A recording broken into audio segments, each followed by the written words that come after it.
Hello, it's Stephen, and I'm here to introduce one of my favourite films of all time, and I am not joking, this is one of my favourite films of all time, George Miller's Babe, Pig in the City.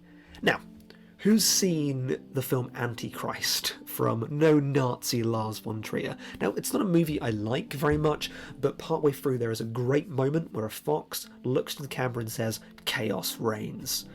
It rules. At least I thought it ruled, for at the time I had not seen Babe, Pig in the City.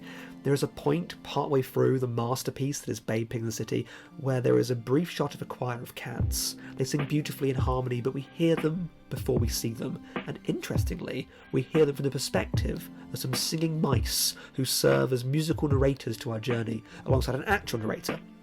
These mice narrate the frequent intertitles or chapter cards that Babe, Pig in the City has, harkening back to the language of silent cinema, already indicating we're in for a different class of film to our usual fare. So these mice hear the sweet sounds of choral cats floating through the corridors of the secret animal hotel they're frequenting. By secret, I mean Prohibition-era bootlegging analog or underground effort in Stalinist Russia or Nazi Germany. Did I mention that the film takes place in a city where animal inhabitants are banned? It's a weird film. Anyway, they hear the sweet sound and gravitate towards it. We hear the sweet sound too. They're singing Three Blind Mice. We then cut to a full view of the kitty chorus belting out the anthem for all to hear, and then the masterstroke. Chapter card. The phrase "chaos theory" is emblazoned on the screen, squealed out by high-pitched mice, further evidence that Lars von Trier, no Nazi, is a hack and a perfect encapsulation of the film's chaotic energy. So, how does one introduce Babe, Pig in the City? Well, let's start with the basics. This 1998 family adventure was labelled as the film of the year by Gene Siskel, and one of the two worst movies that Universal had ever made, alongside The Wolfman, by Ron Mayer, the president and COO of Universal Studios. This thing was made in 2011, he may still be president with views like that, I wasn't going to bing him. The film was also the biggest flop of 1998. It has now been reappraised, at least by me, as a masterpiece. This trajectory of flop to acclaimed classic links it to lauded films like Blade Runner 2049, The Assassination of Jesse James by the Count Robert Ford, Children of Men, The Iron Giant, the list could go on. Babe, Pig in the City is also notable for its writer-director, George Miller, the man who brought us Mad Max, now 1 through 4, but at this point 1 through 3. He wrote the screenplay for the original Babe, a perfectly fine film, but took over directorial duties on the sequel, and well, this makes for a very different feeling film. Babe, Pig in the City is an expressionistic, surrealist and baroque fever dream that, right at the end of the film, implies it takes place in an alternate reality. As the title implies, the film takes us from farm to city, a change in scale and tone that can be linked to the jump from Mad Max to Mad Max 2. Babe and Mad Max are fine films, but are small in scale and feel relatively traditional. For Mad Max 2, Miller created a whole new world, a unique cinematic world. He used Joseph Campbell's hero's journey, notably used in Star Wars, to give it mythic heft. Babe, Pig in the City also has mythic heft. This heroic pig does rise to the occasion and, to an extent, sticks close to the hero's journey template. However, the role of Babe in this film is more messianic than heroic. Babe is the voice of kindness, reason and forgiveness in a cruel world. The city landscape, which is legitimately a police state with roving gangs, is used to showcase us at our worst.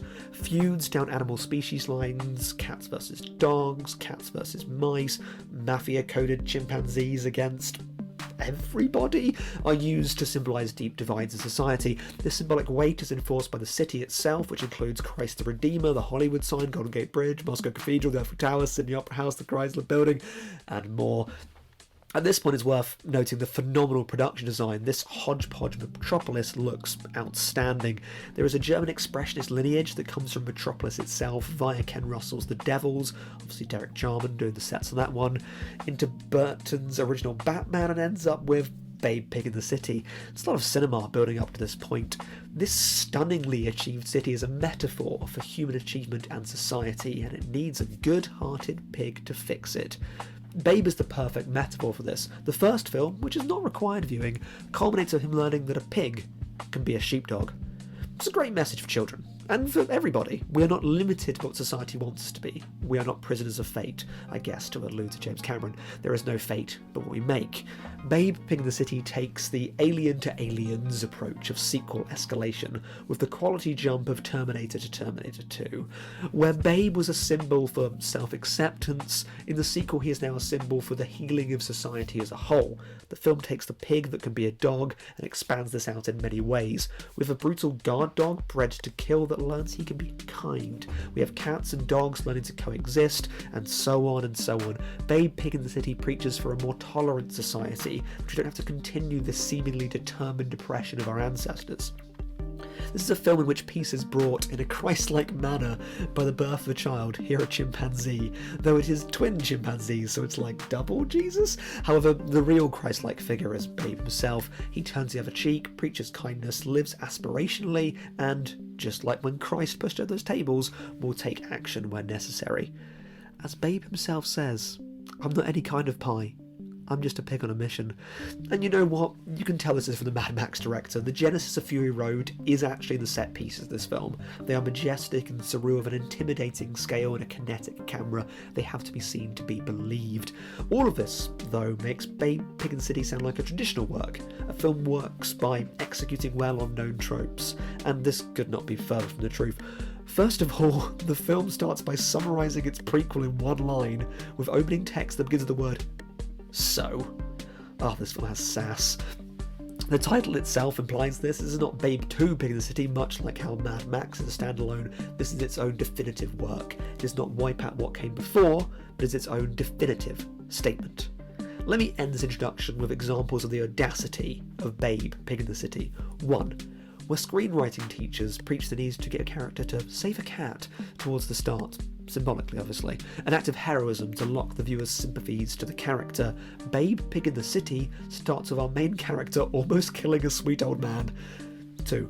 This same opening section has this wonderfully phrased narration about chance and circumstance that's incredibly like the opening part of Magnolia, only this film released before Magnolia.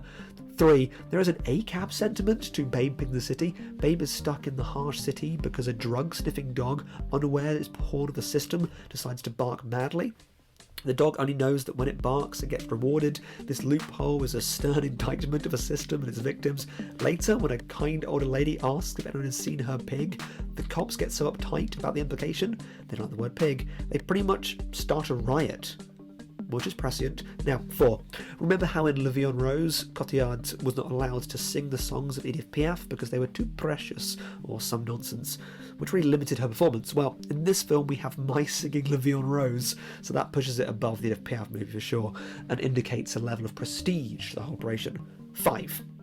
In the opening moments, we also cement the Bank as a firm antagonist. The Bank, dressed all in black, look like sinister G-men and are enforcers of great unfairness. Now, I will stop here because there's just so much I could cover. This is just a wild film, and it's better to let the movie speak for itself, so give it a watch. For now, that'll do, pig. That'll do.